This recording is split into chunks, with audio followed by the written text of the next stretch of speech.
wakaungana pamoja kama kitu kimoja. Jaramogi alienda katika bunge akasema, Mr. Speaker, Jomo Kenyatta and all those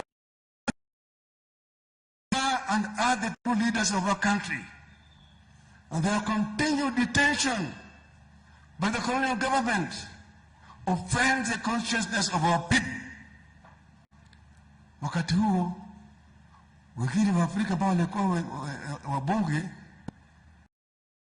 walimkanusha Jaramogi, wakasema ati those people were at that time but were not elected anybody, we are not the current leaders. Lakini Jaramogi alisimama imara, Wakenya wakaungana pamoja. Watu wa Murang'a wakasema Jaramogi amesema ukweli, Eldoret wakasema ukweli, Mombasa wakasema ukweli. Ndio kaanza mambo yanaitwa uhuru na Kenyatta, mpaka uhuru ikapatikana.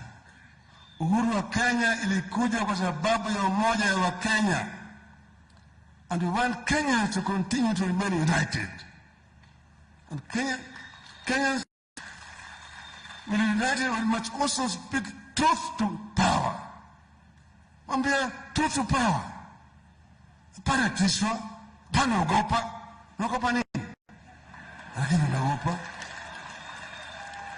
Kwa hivyo sisi kama wana Azimio, si wendawazimu. Sisi si wendawazimu. Tunaweza tukuelewana. Tunaweza tukuelewana. Sivyo?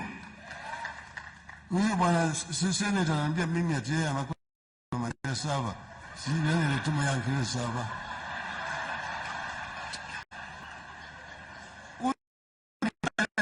Muda mrefu sana.